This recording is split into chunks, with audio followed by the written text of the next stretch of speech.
Hey guys, it's Phil with the Minuteman Moment, and in today's video we're going to talk a lot about smart gun technology.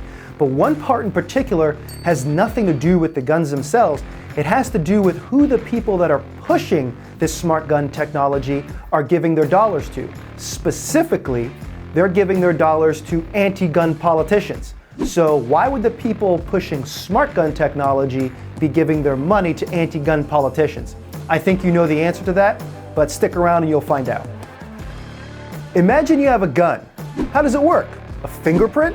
A fingerprint doesn't read correctly 100% of the time, which is what happens on my iPhone and my gun safe. If you're sweaty, nervous, or scared, when you have to defend yourself, now that gun won't work. Not to mention, what if it's raining? Is there a microchip wristband? Did you leave it at home?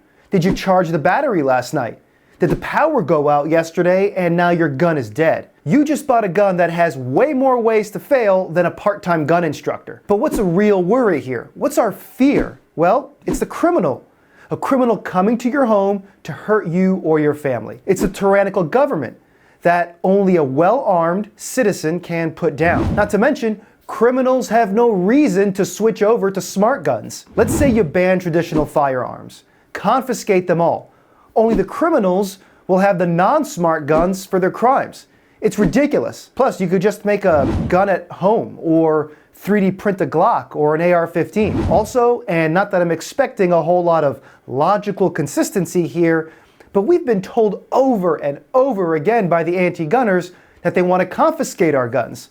Supposedly take them off the streets. Hell yes, we're taking your AR-15s. And yet they love this crazy theoretical idea about a smart gun. So which is it? Do they want to ban guns or give us smart guns? This is actually a really interesting conversation, and I'd love to have it with somebody another day, but this is obviously a bait and switch and we shouldn't trust it. I can't wait for what the next iteration of gun technology is going to be, but I know that smart gun technology doesn't work and that the current mechanism for firearms works great. Also, I simply don't trust the anti-gunners to have my best interest at heart. If they did, they wouldn't be trying to ban or restrict guns. Take a look at what Eric Pratt, GOA's senior vice president, said about smart guns. Do we need smart guns? Well, it's one thing if somebody wants it for their own personal use. These shouldn't be mandated. I can think of a lot of reasons why smart guns are a dumb idea. I mean, just take an iPhone. When I use the fingerprint feature to unlock the phone, a good 2 or 3 times out of 10, it doesn't work. I mean, now that's fine for a phone. My life doesn't rely on it. That's not fine for a self-defense gun. The host of the show then asked a really good question.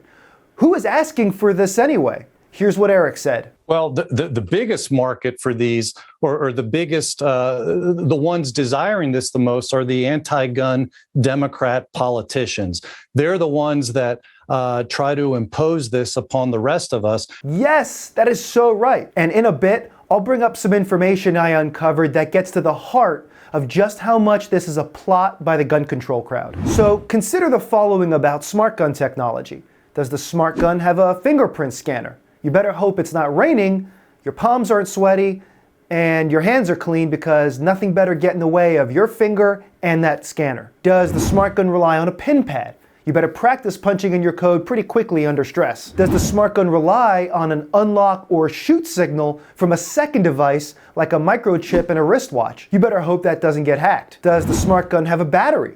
Better hope you charged it the night before. The problems I just mentioned aren't huge if you're taking your gun to the range. They're more of an annoyance. But they are an issue if your gun is being used to defend your life. You need a gun that is 100% reliable immediately. And Americans don't even want these smart guns. Let's take a look at some polling. According to the American Journal of Preventive Medicine, among current gun owners, only 5% reported that they were very likely, and 13% were somewhat likely to purchase a personalized gun with a radio frequency identification technology that added $300 to the price. A total of 70% reported concerns about whether the technology would work when needed, and 56% reported concerns about price. Respondents whose storage practices were influenced by a gun safety training course had a 52% higher likelihood of being a likely purchaser. Keep in mind, this is all theoretical, as these guns aren't really on the market.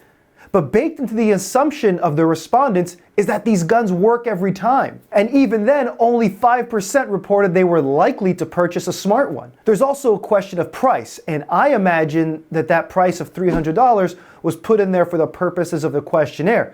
But the likely price would be much higher than $300. The survey's conclusions sum this up really well. Because gun owners interested in personalized guns appear more safety conscious, the potential benefit of personalized guns in these homes may be limited. In other words, anybody who's already interested in buying a smart gun is probably already taking a maximum precaution to store their guns safely anyway. So instead of keeping a gun in a safe when they don't have it physically on themselves, they're theoretically okay with keeping a smart gun out in the open. You're not increasing the number of gun owners who would use a smart gun. It's sort of like the expression, you're robbing Peter to pay Paul. In other words, even on the anti-gunner's own terms, this would not even have a marginal benefit to gun safety as they see it. Now here's the part I was referencing a little earlier, and I want you guys to let me know what you think about it in the comments, because I wasn't expecting to find anything like this until I started digging. Do you ever hear the expression, tell me who your friends are and I'll tell you who you are? Well, I want to look at who the owner of Lodestar Works smart guns is hanging around with. Specifically, I want to know who he gives his money to. The president and CEO of Lodestar Works is a man named Gareth Glasser. And look right here who he gives his money to. Talking about this in detail would require some kind of long-form interview, but the point I want to make right here is I don't think the president and CEO of this company is a good actor in the Second Amendment space. When you look at this screen of donations, can you come to any other conclusion than this being just another attempt to disarm us? It's a scam. He voted for all the same politicians that run on support for gun control, like gun confiscation, universal background checks, bans on guns, throwing more guns into the NFA, and on and on. Do you guys think this guy gives a damn about your ability to defend yourself against a criminal, or more importantly, to be able to fight back against the tyrannical government? It's just one of these elitist establishment types that's trying to make a name for themselves by putting you in a physically and politically weaker position relative to the government and subjugating you. So not only are the smart guns trash technology, but now we have to worry about them being part of an anti-gun menace. After all that, this next part seems pretty mundane, but it's actually really serious. In the past, these smart guns have been able to be hacked, and it's not like this was decades ago. Only 5 years ago, a hacker used a $15 magnet to fire the gun while bypassing all of the smart gun safety mechanisms. Look, at the end of the day, obviously a government mandate on smart guns is going to be a non-starter for all of us. But something we need to be concerned about now is people who use the technology as a way to bludgeon the public into supporting the inferior smart gun technology. As far as I'm concerned, a push for smart gun technology is no different than the push for gun-free zones, background checks, wait times, you get the picture. It's just another political tool.